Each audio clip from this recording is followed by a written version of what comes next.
था हम पूज्य कथा व्यास जी से सुन चुके हैं। अगर मैं कुछ कहने की चेष्टा करूं तो सार संकलन के रूप में कुछ दो शब्द इतना ही कह सकता हूं कि जिन भगवान की कथा हमने सुनी है इस श्रीमद् भागवत में, हमारे समस्त देवी देवताओं की कथा, उनका जीवन चरित्र बताया गया है। और मुख्य रूप से भगवान श्री राम का और भगवान श्री कृष्ण का चरित्र जो हमें ये सिखाता है कि हर परिस्थिति में प्रसन्न रहना, अपने धर्म पर अडिग रहना, श्रेयान स्वधर्मो विगुणः, अपने धर्म को कभी भी नहीं छोड़ना। तो इस धर्म का पालन करने का मार्ग जो हमें बताते हैं वह रामकृष्ण, उनका चरित्र हम लोगों ने सुना। और उस संदेश को यदि हम अपने जीवन में उतार लेते हैं तो मुझे लगता है कि हमारा जीवन धन्य है, हम कृतकृत्य हो सकते हैं।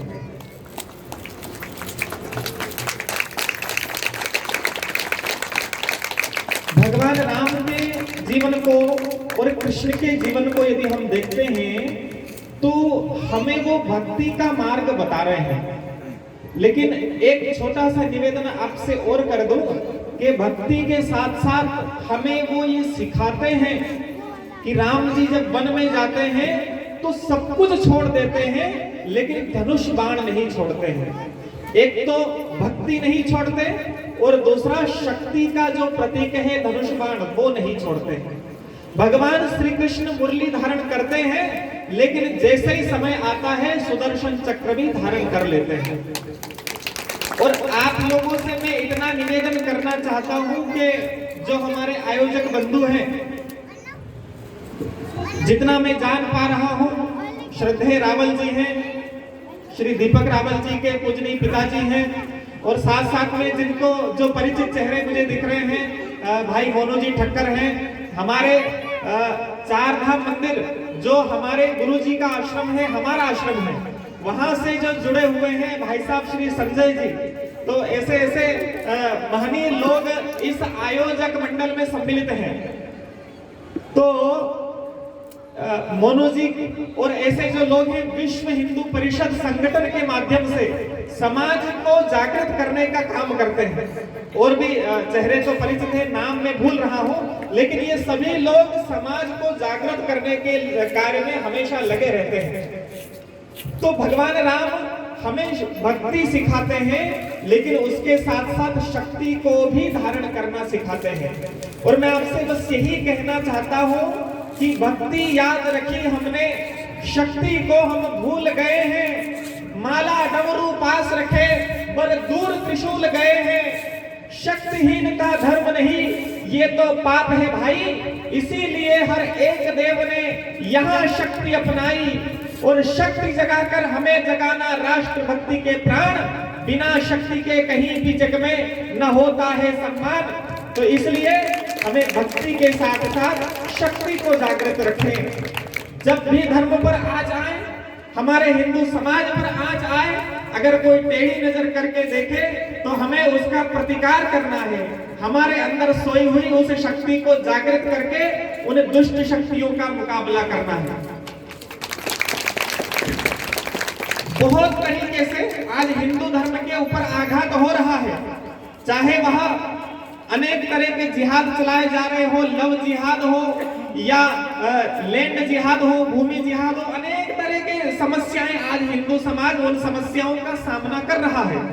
और विश्व हिंदू परिषद, राष्ट्रीय स्वयंसेवक संघ, दुर्गा वाहिनी, ये अनेक संगठन हमें समय समय पर बताते रहते हैं। तो उन शक्तियों का हमें मुकाबला करना है, क्योंकि शक्ति को अगर भूल जाएंगे तो हम इस भक्ति को भी जागृत नहीं रख पाएंगे। हम हिंदू हैं, इस बात का हमें स्वाभिमान होना चाहिए।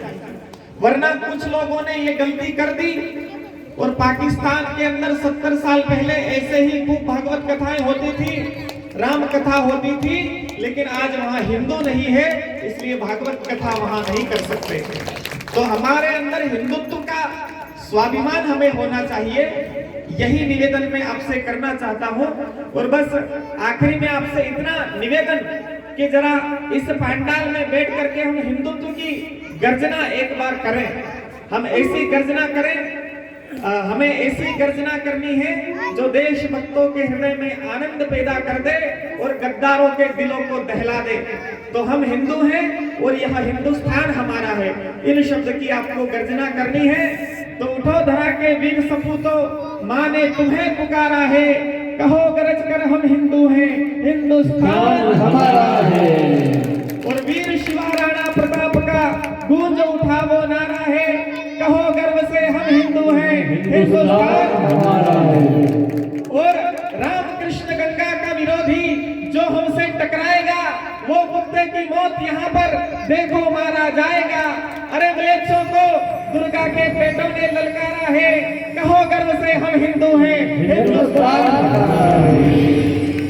और जो लोग हमें कम समझने की कोशिश करते हैं, चाहे वो देश के अंदर बैठे गद्दार हो या सीमा के पार बैठा पाकिस्तान या चीन जैसा देश हो, अगर वो हमें आंखें दिखाता है तो आप भी उनको बता दो कि हम महाकाल के भक्त हैं। और महाकाल बनकर जब हम दुश्मन से टकराएंगे, जहां राम ने जन्म लिया हम मंदिर भव्य बनाएंगे। काशी मथुरा वृंदावन में एक साथ हुंकारा है, कहो गर्व से हम हिंदू हैं, हिंदुस्तान हमारा। आखिर में जिन लोगों को हिंदुओं से नफरत है, जिन्हें हिंदू शब्द से नफरत है, उनके लिए बस इतना ही कहना चाहता हूँ कि अरे इस हिंदू के नाम पर तुमने इतना क्यों कोहराम मचाया? लगता है कि बाप तुम्हारा अफगान या पाकिस्तान से आया। माँ की तार-तार चूनर ने फिर तुमको धिक्कारा है, कहो गर्व से हम हिंदू हैं, हिंदुस्तान हमारा है। और अब अगर आखिरी में आपकी और हमारे मन की बात यदि कोई जानना चाहे तो बस इतनी सी है कि राज्यसभा बासंती चोला पहन के अब तो आएगी, गली गली मेरे भारत की वृंदावन कहलाएगी। झूमे धरती नाचे अंबर, मचल उठा हर तारा है, कहो गर्व से हम हिंदू हैं, हिंदुस्तान हमारा है। कहो गर्व से हम हिंदू हैं, हिंदुस्तान हमारा है। तो आप सभी हिंदू बंधुओं का बहुत बहुत धन्यवाद, आभार। आपका मैंने ये समय लिया, आपके और प्रवक्ता कथा व्यास जी के बीच का समय थोड़ा सा मैंने ले लिया, उसके लिए मैं क्षमा चाहूंगा। और आखिरी में एक छोटा सा आमंत्रण आप लोगों को मैं देने आया हूँ। उज्जैन में 4 धाम मंदिर आप सभी लोग परिचित हैं और वहाँ चारों धाम एक ही जगह बने हुए हैं, क्योंकि वो हमारे गुरु जी का आश्रम है, हमारा आश्रम है, वो आप लोगों का भी आश्रम है। और वहीं पर एक 12 ज्योतिर्लिंग मंदिर भी बनने जा रहा है और उसका शुभारंभ, भव्य शुभारंभ 12 मई से 17 मई के बीच रखा गया है। और देश के मूर्धन्य विद्वान, बड़ी बड़ी विभूतियां जिनका मैं अगर नाम भी लूं तो मैं अपने आप को इस लायक नहीं मानता कि मैं उनका नाम ले सकूं, लेकिन हमारे परम पूज्य श्रद्धेय गुरुदेव पूज्य स्वामी परमानंद गिरी जी महाराज, दीदी माँ साध्वी रितंबरा जी, योग गुरु स्वामी रामदेव जी महाराज, माननीय योगी आदित्यनाथ जी, ऐसे ऐसी विभूतियां 12 से 17 मई के बीच वहां पधारेंगी। और उसका निमंत्रण पत्र आप लोगों के लिए मैं लेके आया हूं। और क्योंकि हमारे 4 धाम मंदिर परिवार के संजय भैया यहाँ हैं, तो मैं उनसे निवेदन करूंगा कि वो पत्रक आप कथा व्यास जी को अर्पित करें और आपके माध्यम से आप सभी लोगों को आमंत्रित करना चाहूंगा। तो भाई साहब जरा पधार जाए। बोलिए सदगुरु भगवान की। तो हमारे 4 धाम मंदिर के सदस्य संजय भैया, दीपक जी को, कथा व्यास जी को आमंत्रण पत्र देकर के निमंत्रित कर रहे हैं और आप सब लोग भी सादर आमंत्रित हैं, ऐसा आप लोगों से भी आग्रह है कि पधारें। इतना ही बोल करके अपनी वाणी को विराम दूंगा। धन्यवाद। जय श्री राम।